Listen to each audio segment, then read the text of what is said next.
I disappeared from their lives for 4 months. For entire months. Not a single phone call asking where I was. Not one text wondering if I was okay. My 2 children, David and Rebecca, went on with their lives as if I had never existed. Until the day my younger sister Emma posted a single photo on Facebook. Then suddenly my phone would not stop ringing. Before we proceed, thank you for watching her voice narrative. Please subscribe and tell us where you are watching from in the comment section. The photo was simple. Me standing on a balcony with floor-to-ceiling windows, the city skyline glittering behind me like a million tiny stars. I was smiling, really smiling, holding a cup of coffee in my hands. Emma had written underneath it, "So proud of my big sister Linda and her beautiful new place. Living her best life at 67. Within an hour, David sent me 12 text messages. Within 2 hours, Rebecca called me 17 times. And by evening, David's wife Michelle had sent me a long email with a subject line. We need to talk about an urgent family matter. Urgent. After 4 months of silence, now it was urgent. But let me take you back to where this really started. Because this story did not begin with that photo. It began 2 years earlier, in a kitchen that smelled like regret and old cooking oil, in a house that had stopped feeling like mine a long time ago. I was 65 years old and invisible. That is the only way I can describe it. I would walk into a room and people would look right through me like I was made of glass. My son David would be on his phone scrolling through social media while I asked him questions. My daughter Rebecca would talk over me in the middle of my sentences as if I had not spoken at all. I spent 30 years raising them alone after their father left when they were small. 30 years of packed lunches and school meetings and staying up late helping with homework. 30 years of birthday parties I planned by myself and Christmas mornings I made magical on a tight budget. 30 years of being there, always there whenever they needed me. And somewhere along the way I became furniture. Just another piece of the house that nobody really noticed unless it was broken. It was a Tuesday morning when everything started to crack.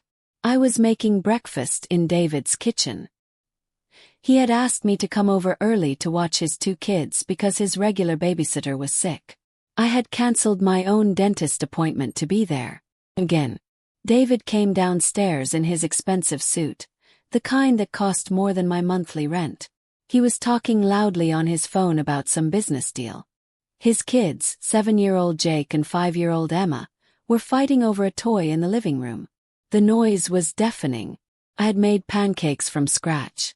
David's favorite, the ones with blueberries that I always made when he was little. I put a plate in front of him as he sat down, still on his phone. He did not look at me. Did not say thank you. Just started eating while typing something on his laptop with one hand. "David," I said softly. "What time will you be home? I have my book club tonight at 7. He waved his hand at me like he was swatting away a fly. Yeah, whatever. Probably 8 or 9. Michelle has that charity thing. But David, I really cannot miss tonight. It is my turn to lead the discussion and everyone is counting on me." He finally looked up, and the expression on his face made my stomach twist. It was annoyance. Pure annoyance. As if I was the most inconvenient thing in his world. "Mom, seriously. We have real jobs. Real commitments. Your book club can wait." He stood up, grabbing his briefcase. The pancakes were half-eaten. He had not even tasted them, not really. Just shoved them in his mouth while working. "I will be back when I am back," he said, already walking toward the door. "Thanks for watching the kids." The door slammed. I stood there in his kitchen, listening to his children scream at each other, and something inside me felt like it was dying very slowly. That night I missed my book club. David came home at 10:30.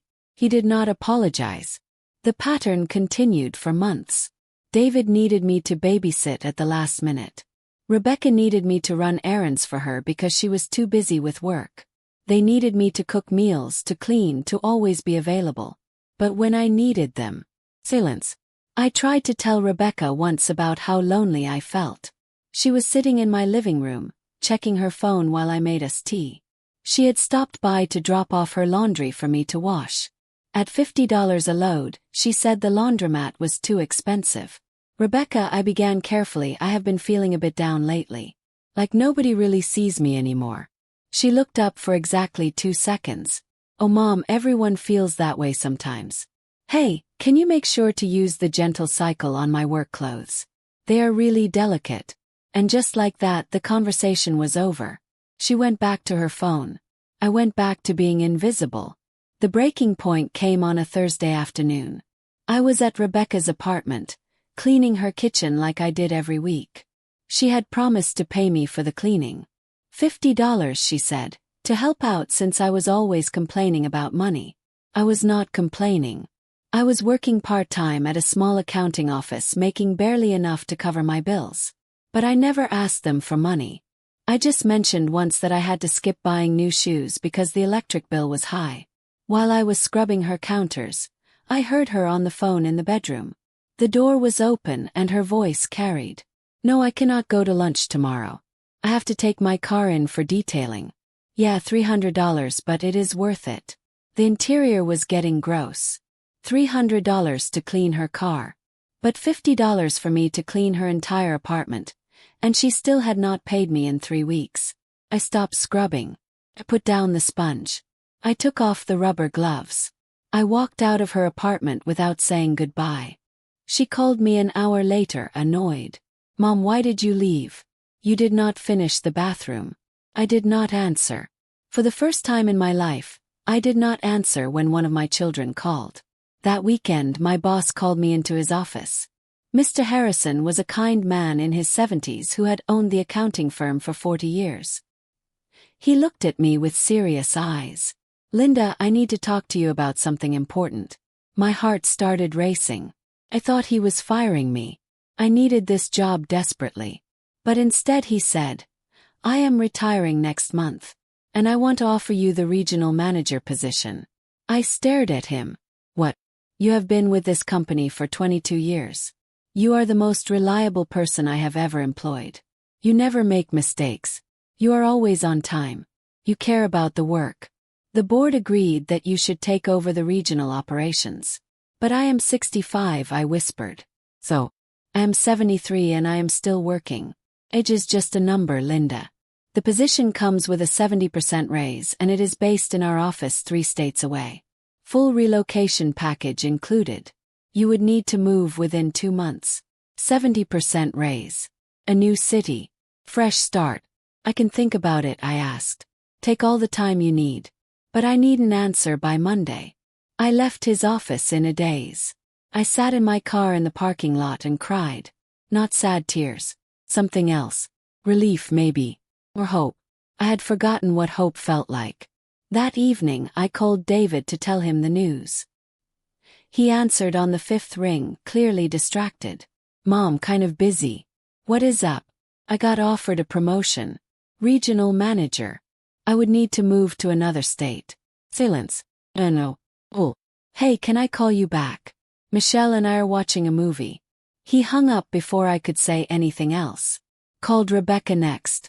She answered while clearly driving, music blasting in the background. Rebecca, I have some big news. I got promoted at work. That is great, Mom. Hey, I am almost at the gym. Can we talk later? I am moving. To another state. For the job.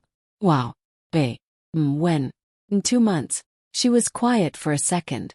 Well, I guess we will have to visit sometime. Listen, I am pulling in now. Congrats, Mom. Love you. She hung up. I sat on my couch in my tiny apartment and looked around at my life. The furniture I had owned for 20 years. The photos of David and Rebecca at every age covering the walls. The shelf full of books I never had time to read. The kitchen where I had cooked thousands of meals that nobody remembered. And I made a decision right then. A decision that would change everything. I was taking the job. And I was not going to tell them anything else. If they did not care enough to ask questions, I was not going to give them answers. Monday morning, I walked into Mr. Harrison's office and accepted the position. He smiled so wide I thought his face might crack. You will not regret this, Linda. This is going to be wonderful for you. Hope so, I said. I really hope so. The next 2 months were a blur of packing and planning. Hired movers. I found a beautiful apartment online in the new city, a place with big windows and a balcony on the 12th floor. It cost more than my old place, but with my new salary I could afford it. I sold most of my furniture. I donated bags and bags of clothes. I sorted through decades of memories, keeping only what mattered. David stopped by once during this time. He needed me to babysit again. When he walked into my apartment and saw the boxes everywhere, he frowned. "Mom, why is there so much stuff everywhere? Are you cleaning?" "I'm packing," I said. "Remember, I told you I am moving."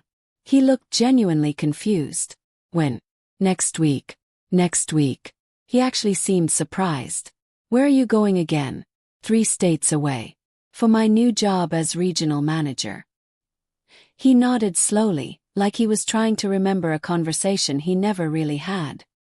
"But, well, can you still watch Jake and Emma on Thursday? Michelle has that thing." "David," I said carefully, "I am moving in 5 days. Cannot watch them." He looked annoyed again. That same expression. Like I was the problem. "Fine," he said shortly. "I will figure something out." He left without helping me pack. Without asking if I needed anything. Without saying he would miss me. Rebecca was worse. She did not stop by at all.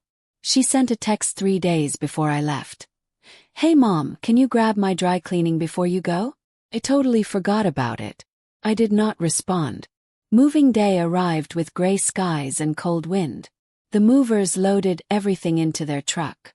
I took one last walk through my empty apartment, listening to my footsteps echo off the bare walls.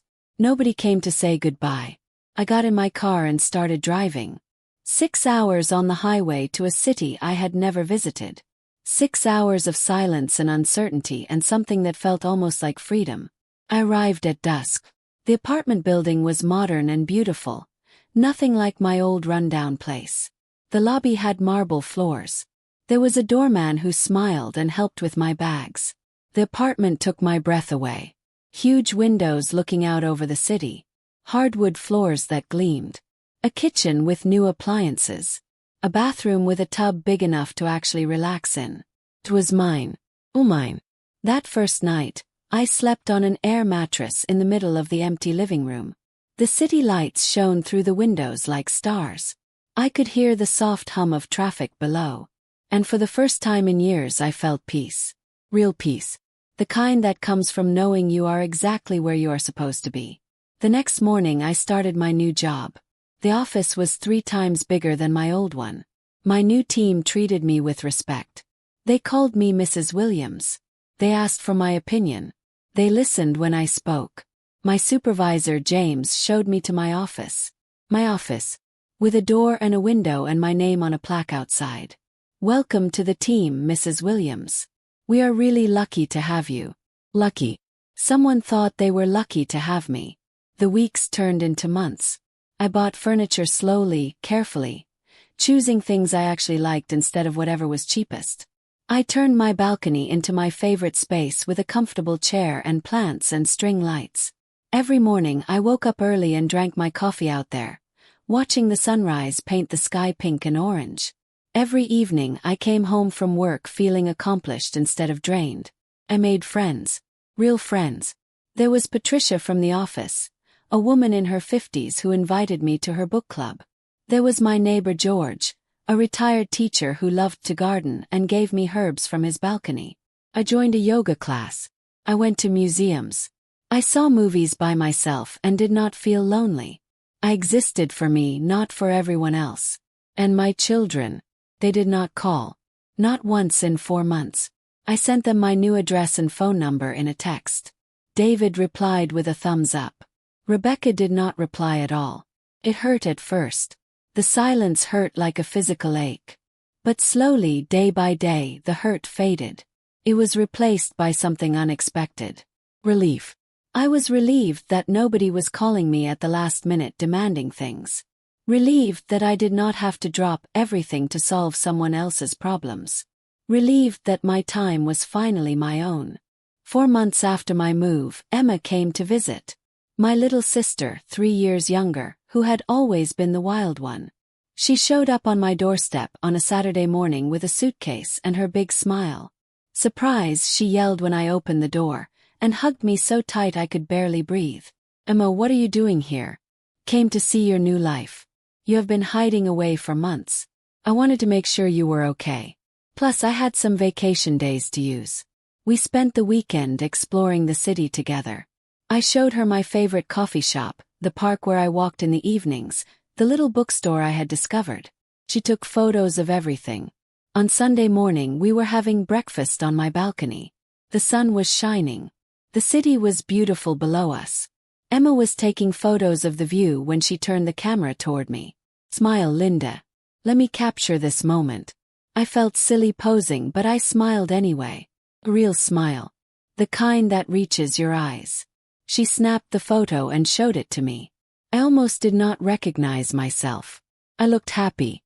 Actually happy. I am posting this, Emma said. You look too good not to share it. I do not care, I said, and I meant it. Post whatever you want. She posted it that afternoon before she left for the airport. I hugged her goodbye and thanked her for coming. You deserve all of this, she whispered in my ear. Do not ever forget that. I went back upstairs and forgot about the photo completely. I made dinner, watched a movie, went to bed early because I had a busy week ahead. The next morning my phone started exploding. I woke up to 43 text messages, 26 missed calls, 14 voicemails. My phone was buzzing so constantly I thought something was broken. I opened the messages. They were all from David and Rebecca. David, Mom, where are you? Call me right now. David, this is urgent. I need to talk to you about something important. David, why are you not answering? This is serious. Rebecca, Mom, why did you not tell us about your new place? Looks amazing. Rebecca, we need to talk. Call me when you get this. Rebecca, seriously, Mom. Pick up your phone. I sat on my bed, confused.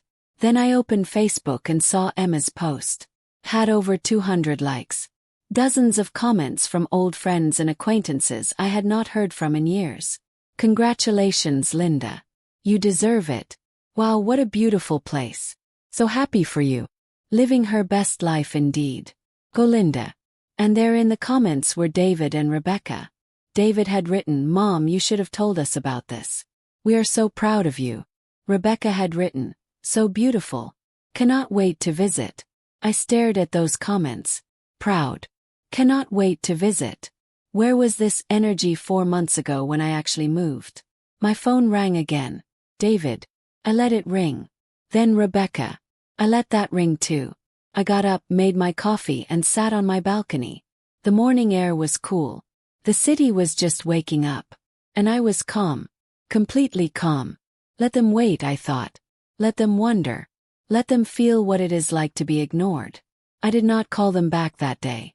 Or the next. Or the day after that. The messages kept coming. They got more desperate. More urgent.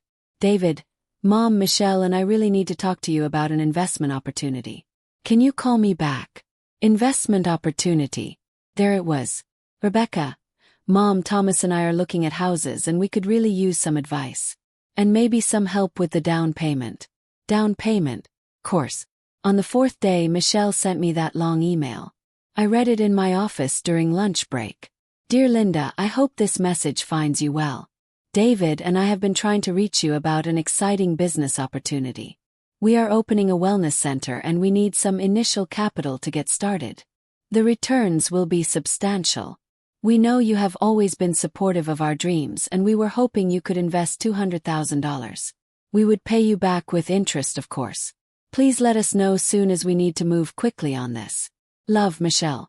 $200,000. I started laughing. Right there in my office. I laughed so hard that James knocked on my door to make sure I was okay. Everything all right, Mrs. Williams? Everything is perfect, I said, wiping tears from my eyes. Absolutely perfect. That evening I finally called David back. He answered on the first ring. Mom, where have you been? We have been trying to reach you for days. I've been busy, David. With work. Real commitments. I heard him take a sharp breath at my words. The same words he had used on me months ago. Look, did you get Michelle's email? About the wellness center? I did.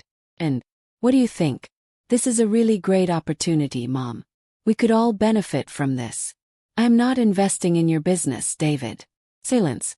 Then what? Why not? Because I do not have $200,000 to give you. But your apartment, Emma said, it is beautiful. You must be doing really well. I have a good job now, yes. But that does not mean I have hundreds of thousands of dollars lying around. He sounded frustrated. Come on, Mom. You have always helped us before. Why are you being like this now? Being like what, David? Like someone who has their own life. Their own needs. That is not what I mean. I just thought family helps family. Family. I repeated the word slowly. Tell me, David, when is the last time you asked how I was doing? Not because you needed something. Just because you cared. He did not answer. When is the last time you thanked me for all those years of babysitting? For all the meals I cooked? For all the times I dropped everything to help you? Mom, that is different. You are our mother. That is what mothers do. And that was it. That was the moment I knew with absolute certainty that I had made the right choice. No, David. That is what I did because I did not know any better. I let myself become invisible. I let you take and never give back. But I am done with that now. His voice got hard. You are being selfish. Maybe I am. But it is my turn to be selfish. I spent 65 years putting everyone else first. These last few months I have been putting myself first. And you know what? I am happier than I have been in decades. Rebecca needs help too, he said, changing tactics. She and Thomas are trying to buy a house. Then Rebecca and Thomas need to save their money. That is not my responsibility. Cannot believe you are doing this. Michelle is going to be so disappointed.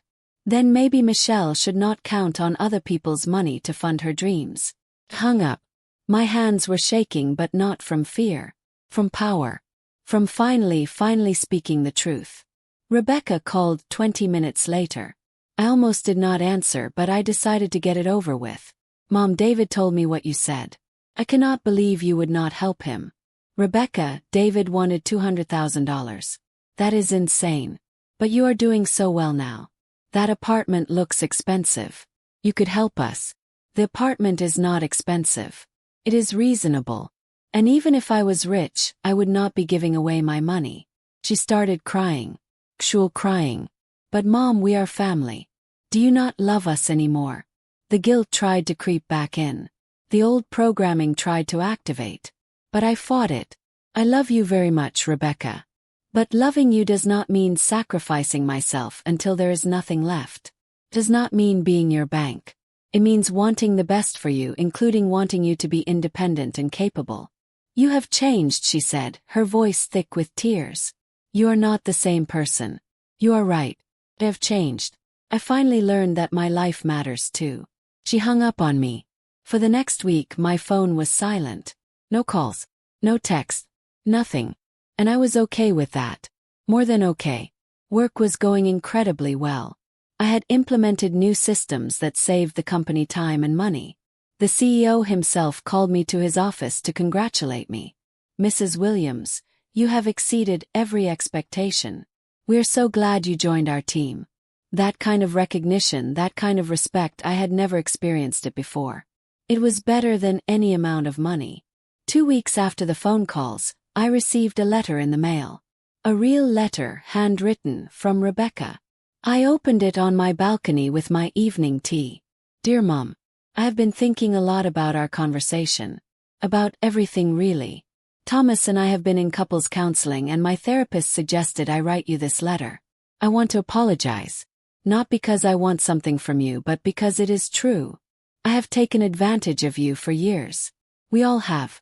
Dad leaving made you try so hard to be both parents that you forgot to be yourself. And we let you forget. We got comfortable with you always being there, always giving, always sacrificing. When you moved and did not tell us much about it, I was angry. Felt abandoned. But I realize now that you were not abandoning us. You were finding yourself. And I am sorry it took me this long to understand that. I am not writing to ask for money or help. I am writing to say that I love you and I am proud of you. I am proud that you chose yourself. I am proud that you set boundaries. I am working on setting my own boundaries now in counseling, and it is the hardest thing I have ever done. It makes me realize how strong you had to be to do what you did. I would love to see you sometime if you are willing. On your terms. Whenever you are ready. Love, Rebecca. I read the letter 3 times. Tears ran down my face. Not sad tears. Something more complicated. Relief mixed with pain mixed with hope. I wrote back the next day. Dear Rebecca, thank you for your letter. Thank you for apologizing. Thank you for understanding. I love you too. Have always loved you. But I cannot go back to who I was before. That version of me was drowning. I am willing to rebuild our relationship if you are willing to respect my boundaries. That means accepting that I have my own life now. That means not expecting me to drop everything whenever you need something. That means seeing me as a person, not just as mom. If you can do that, I would love to see you. You can visit me here if you want. We can start fresh.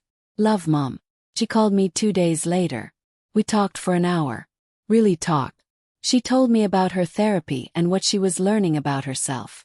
I told her about my new life and how happy I was. At the end of the call, she said, I am flying out next month if that works for you. Just me. I want to see your new place and spend time with you. I would like that, I said. A month later, Rebecca arrived.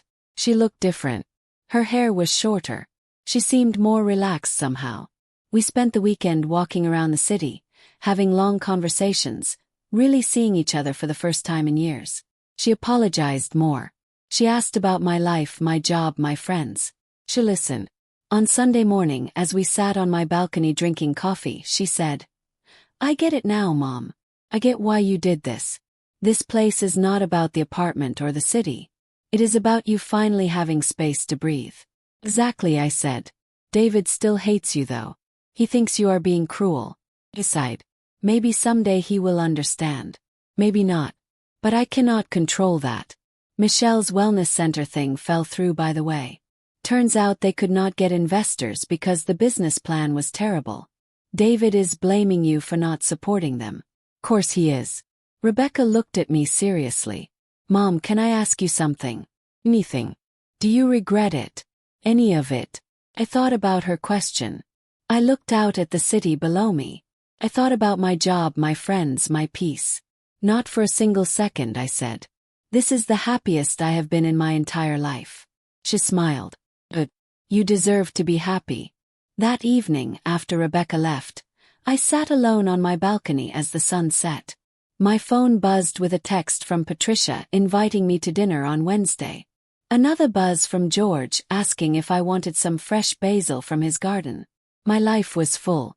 Not with obligations and demands, but with genuine connections and peace. I thought about David and how he still could not understand why I had changed. I thought about all those years of being invisible, of giving until there was nothing left. And I thought about this moment right now. Sitting on my balcony in my beautiful apartment in a city where I had built a new life from nothing. Where people respected me. Where I respected myself. I picked up my phone and opened the photo Emma had posted. The one that had started everything. I looked at my face in that picture. The genuine smile. Peace in my eyes. That was me now. The real me. Not the exhausted, invisible woman who gave everything to everyone else. But a person who understood that self-love was not selfish. That boundaries were necessary. That it was never too late to choose yourself. 6 months had passed since the move. 6 months of living for me. And I would never go back. The next morning I woke up early as always. Made my coffee. Walked out to my balcony. The sun was just starting to rise, painting everything golden.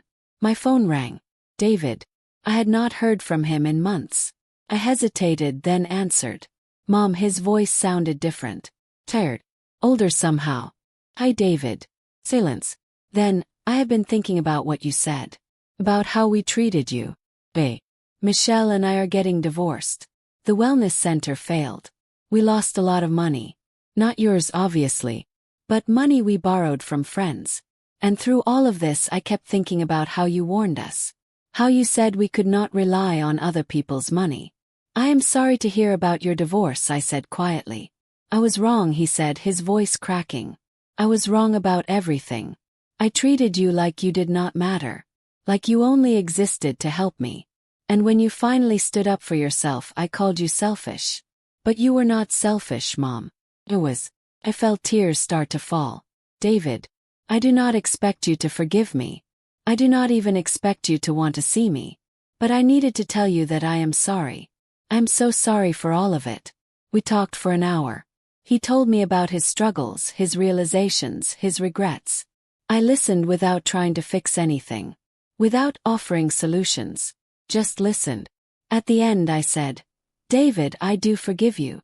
But I need you to understand that our relationship has to be different now. I know, he said. I do not want it to go back to how it was. I want to build something better. If you will give me a chance. We can try, I said. We can start over. I hung up and sat there on my balcony, crying and smiling at the same time. Maybe it was possible. Maybe we could rebuild. Maybe David had finally learned what Rebecca was learning. That I was a person too. That I mattered too. Or maybe he would fall back into old patterns. Maybe he would disappoint me again. But the difference now was that I would be okay either way. Because my happiness did not depend on them anymore. Depended on me.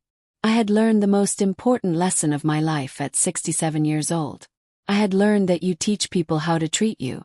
That if you make yourself small, people will treat you like you are small.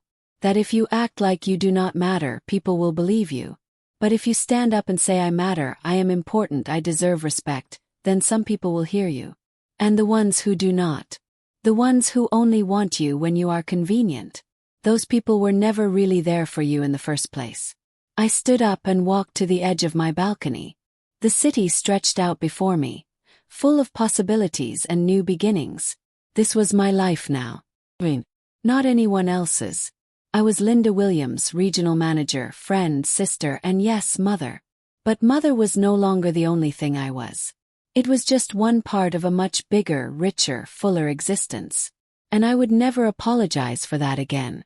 The story could have ended there. But life is never quite that simple. A year after my move, I was sitting in my office when James knocked on my door. He looked excited. Mrs. Williams, the board wants to speak with you. My stomach dropped. Was I being fired? Had I done something wrong? I followed him to the conference room. The entire board was there. 7 people in expensive suits looking at me seriously. Mrs. Williams, the chairwoman, began, "We have been reviewing your performance over the past year." My heart was racing. "And we want to offer you a position as Vice President of Operations. It would mean overseeing all regional offices across the country. It would also mean another substantial raise and more travel." I stared at her. "Vice President, you have proven yourself to be invaluable to this company. We would be honored if you would accept." I thought about it for exactly 3 seconds. "Accept," I said. "Absolutely, I accept." That evening I called Rebecca first. Then David. I told them my news. Rebecca screamed with joy. "Mom, that is incredible. I'm so proud of you." David said, "You deserve it, Mom. You really do." Then I called Emma. She answered laughing.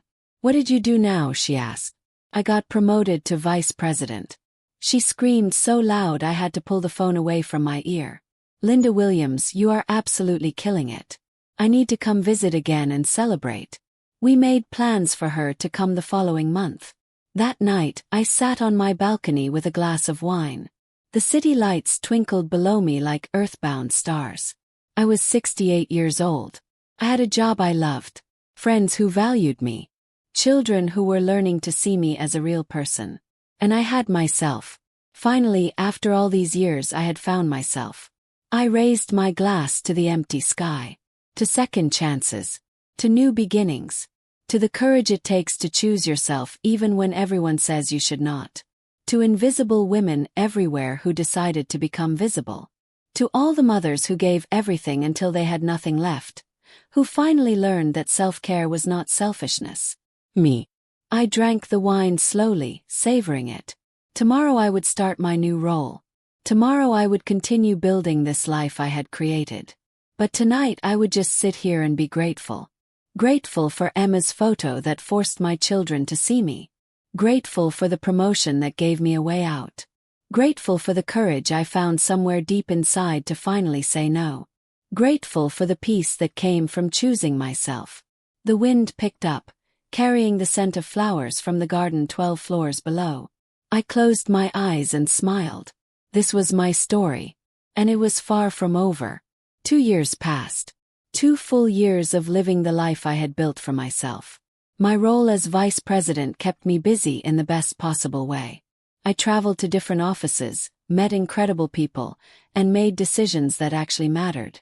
David and I rebuilt our relationship slowly. He came to visit me 3 times that first year. Each visit was better than the last. He brought his kids, and I got to be a grandmother on my own terms. A few hours of fun, then they went back to their hotel. Perfect. Michelle did remarry.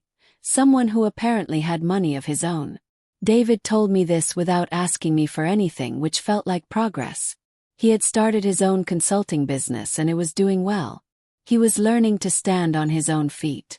Rebecca visited every few months. We talked on the phone every week. Real conversations where she asked about my life and I asked about hers. She and Thomas did buy a house eventually. They saved for 3 years and did it themselves. She sent me photos and I could hear the pride in her voice. "I'm doing this on my own, Mom. Just like you did." That made me prouder than anything else could have. Emma became my closest confidant. She moved to a city just 2 hours away and we saw each other at least once a month. We took trips together. We laughed together. We became not just sisters but real friends. On my 70th birthday, they all came to my apartment. David, Rebecca, Emma, even the grandchildren. We had dinner on my balcony under string lights. Everyone brought food. Everyone helped clean up. Everyone treated me like I mattered. At the end of the night, after everyone had left except Emma, she poured us both wine and we sat looking at the city. "You did it," she said quietly. "You completely transformed your life." "I did," I said. "I really did." "Do you ever regret it? Walking away from them for those months?" I thought about her question. I thought about all the pain, all the struggle, all the fear. "No," I said. "Because if I had not walked away, I would have died inside. Not physically, but the real me would have died. The me that had dreams and needs and value. That version of me was already dying. I just finally had the courage to save her." Emma raised her glass. "To saving ourselves." We clinked glasses as the city sparkled below us. 3 years after my move, something unexpected happened. I was at a company conference in another city when I met Richard. He was a retired executive who was giving a speech about leadership and life balance. After his talk, we ended up at the same table during lunch. He was 72, with gray hair and kind eyes. We talked for 2 hours about everything and nothing. He asked for my number. I gave it to him. We started talking on the phone every few days. Then every day. He lived 4 hours away, but he drove to see me twice a month. We went to museums and restaurants and took long walks in the park. One evening, 6 months after we met, we were having dinner at my favorite restaurant. He looked at me seriously. "Linda, I need to tell you something." My stomach tightened. Here it comes, I thought. He is married. He is sick. He is moving to another country. "I'm falling in love with you," he said. "And I know we are old and maybe that sounds silly, but I do not care. I have not felt this way in 20 years and I had to tell you." I stared at him. Then I started laughing. Not mean laughing but joyful laughing. "What is funny?" he asked, looking confused. "I'm falling in love with you too," I said. "And you are right, we are old and I do not care either." He smiled so wide it lit up his whole face. Richard never asked me for money. Never expected me to cook for him or clean for him or sacrifice myself. He had his own life, his own interests, his own friends. And so did I. We fit together perfectly because we were both complete people on our own. A year later he proposed. Not with pressure or expectations, just with love. "I do not need you to say yes right away," he said. "I do not need you to change your life for me. I just need you to know that I want to spend whatever time we have left together." I said yes 3 days later. We got married in a small ceremony on my balcony. Emma was my maid of honor. David and Rebecca were there, genuinely happy for me. Richard's 2 daughters were there. welcoming me warmly into their family. I wore a simple cream-colored dress. Richard wore a gray suit. We exchanged vows we had written ourselves, promising to respect each other's independence while building a life together. I am not giving up my apartment, I told him during the planning. I would never ask you to, he said. It is your sanctuary. I have my place, you have yours. We will figure out the rest. And we did. We split our time between his house and my apartment. We traveled together. We had quiet nights in. We lived. My 72nd birthday was spent on a beach in Mexico. Richard had planned the whole trip as a surprise. We walked along the shore at sunset, holding hands like teenagers. Did you ever think your life would look like this, he asked. Never, I said. When I was 65, I thought my life was over. I thought the best years were behind me. He squeezed my hand. The best years are right now. Every moment we choose to live fully. He was right. 4 years after my initial move, I was sitting in my office when I got a call from a number I did not recognize. Hello, Mrs. Williams. This is Sarah Chin. I am calling from the Second Chance Foundation. I did not understand. What foundation? The foundation you inspired. Your story has been shared online through your sister's social media and through articles about women reinventing themselves later in life. A group of women started a foundation to help other women in their 60s and 70s who want to make major life changes but need support. We wanted to ask if you would be willing to speak at our first fundraising event. I was speechless. My story had inspired other people. I would be honored, I finally managed to say. The event was 3 months later. A ballroom filled with 300 women of all ages. I stood at the podium, looking out at all those faces, and told my story.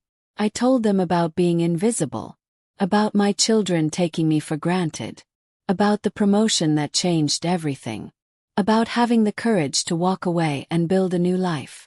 I told them that it was never too late, that 70, 80, even 90 was not too old to choose yourself.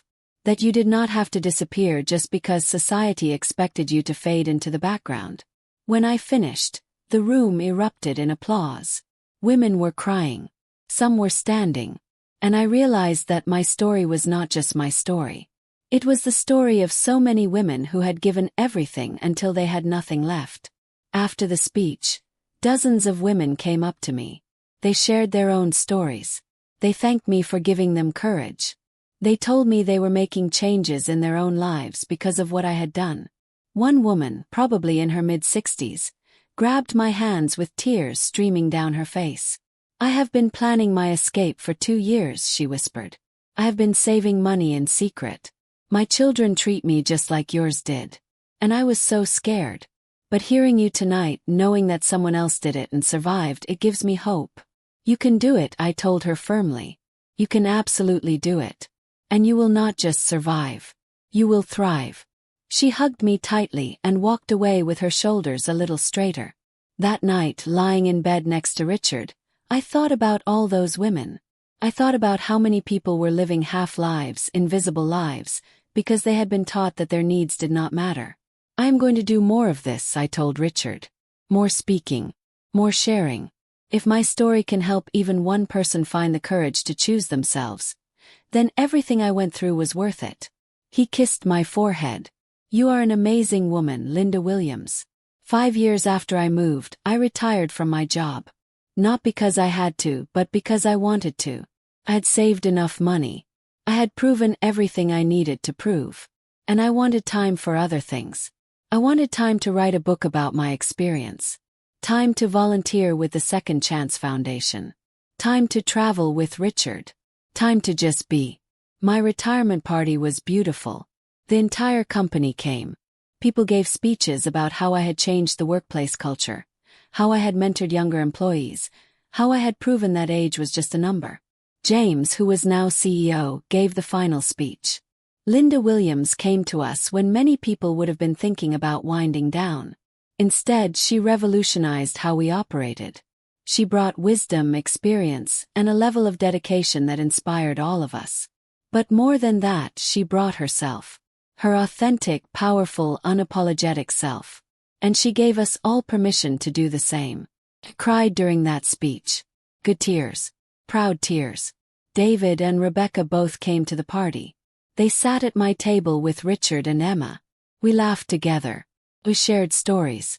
We were a family again, but a different kind of family. Healthier kind. At one point, David leaned over to me. "Mom, I need to tell you something." My old instincts kicked in. That fear that he wanted money or help or something that would require me to sacrifice. But he just said, "Thank you. Thank you for teaching me that boundaries are love. I am raising Jake and Emma differently because of what you taught me. I am teaching them that family is about respect, not obligation. That love means supporting each other without losing yourself." Those words meant more to me than any apology ever could. Rebecca added, "I tell my clients the same thing, Mom. I am a therapist now, did I tell you? I specialize in helping women set boundaries with their families. And I always tell them your story. How you chose yourself and it saved your life. My daughter was a therapist helping other women do what I had done. The pride I felt was overwhelming. That evening, back in my apartment with Richard, I stood on my balcony one more time. 5 years since Emma had posted that photo. 5 years since my children suddenly remembered I existed. So much had changed. Everything had changed. But the most important change was inside me. I was no longer that woman who believed her value came from how much she could give to others. I knew now that my value was inherent. I existed not to serve but to live. 6 months into my retirement, I published my book. It was called Invisible No More. How I found myself at 67. I did not expect much. Maybe a few hundred copies sold to friends and family. But something unexpected happened. The book took off. Women everywhere were reading it, sharing it, recommending it. It hit bestseller lists. I was invited to talk shows and podcasts and conferences. My story resonated because it was not unique. It was the story of millions of women who had been taught to make themselves small. Who had been told that being a good mother, a good wife, a good daughter meant never saying no. Never choosing themselves. Never taking up space. At 73, I was busier than I had ever been. But this time it was for me. It was my choice, my purpose, my life. I hired an assistant, a wonderful woman named Grace who was in her 50s and dealing with her own family dynamics. She told me working with me had given her courage to set her own boundaries. The ripple effects of choosing yourself are extraordinary, I told her one day. Every time one woman stands up and says I matter, it gives permission to 10 more women to do the same. I started a podcast called Second Chances where I interviewed women over 60 who had reinvented their lives. Every story was different, but they all had the same core truth. It is never too late to choose yourself. One of my guests was a woman who left her 40-year marriage at 70 and started a bakery. Another was a woman who went back to school at 68 to become a lawyer. Another was a woman who sold everything and bought an RV to travel the country alone. Each story was a testament to the power of deciding that your life still mattered. That your dreams still mattered. That you still mattered. Richard supported everything I did. He came with me to events when I wanted company. He stayed home when I needed to go alone. He celebrated my successes and comforted me during the hard moments. We are a team, he would say. But we are also individuals. That is what makes us work. On my 75th birthday, I woke up in Richard's house. He had made breakfast and set up the table on his back deck overlooking the lake. The sun was shining. Birds were singing. It was perfect. My phone buzzed with birthday messages.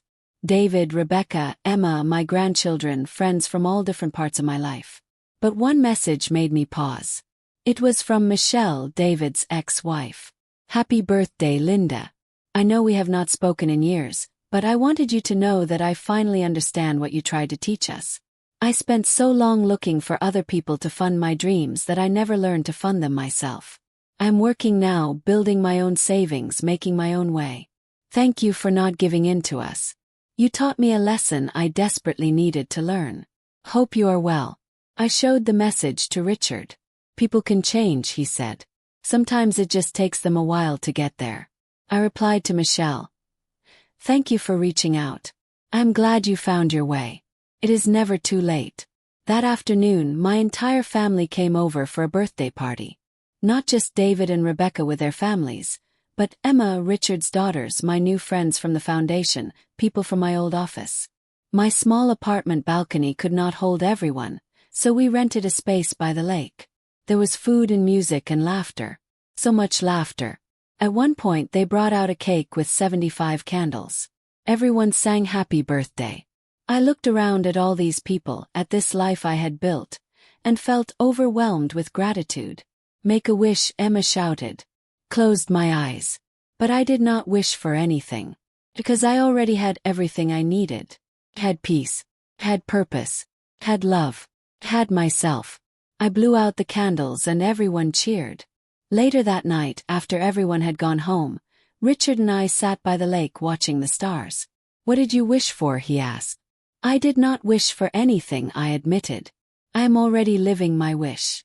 He put his arm around me and pulled me close. We sat there in comfortable silence, listening to the water lap against the shore. The air was cool and smelled like summer. Everything was perfect. My phone buzzed one more time. A message from a woman I did not know. Mrs. Williams, my name is Janet. I am 69 years old and I just finished reading your book. Tomorrow I am telling my daughter that I cannot babysit every day anymore. I am terrified, but I know it is time. Thank you for showing me it is possible to choose myself. Thank you for being brave first so the rest of us could be brave too. I showed Richard the message. You are changing lives, he said softly. We are all changing lives, I replied. Every time we choose to live authentically, we give someone else permission to do the same. The next morning I replied to Janet. You are not alone. You are strong. You deserve to live your life fully. Be brave. I am here if you need support. She wrote back an hour later, I did it. I told her. She was upset, but I stood firm. I feel like I can breathe for the first time in decades. Thank you. And that was it. That was the legacy I wanted to leave. Not money or property or possessions, but the courage to choose yourself. The permission to be visible. The understanding that it is never ever too late to start living your real life. At 75 years old, I was more alive than I had been at any other point in my existence. I had spent the first 65 years of my life being who everyone else needed me to be. But the last 10 years, those belonged to me. And I was not done yet. Not even close. I had books to write and speeches to give and women to inspire. I had trips to take with Richard and conversations to have with my children and grandchildren. I had mornings on my balcony drinking coffee and watching the sunrise. I had evenings by the lake watching the stars. Had life. Real, full, messy, beautiful life. The invisible woman I used to be was gone forever. In her place was someone I was proud to be. Someone who knew her worth. Someone who understood that self-love was not selfish but necessary. Someone who would never disappear again. As I sat there by the lake with Richard's arm around me and the stars shining above us, I thought about that moment 5 years ago when Emma posted that photo. The moment everything changed. But I realized something important. Emma's photo did not change anything. It just revealed what was already true. I had already changed. I had already chosen myself. The photo just forced my children to see it. The real change happened months before that. It happened the day I accepted the promotion. The day I decided to stop being invisible. The day I chose me. And every single day since then, I had been making that same choice. Over and over and over again. Choose yourself. Choose your peace. Choose your life. That was my message. That was my legacy. That was my truth. And sitting there by that lake at 75 years old with the love of my life beside me and a future full of possibilities ahead of me, I knew with absolute certainty that I had made the right choice. Best choice. The only choice that mattered. Chose myself. And it saved my life.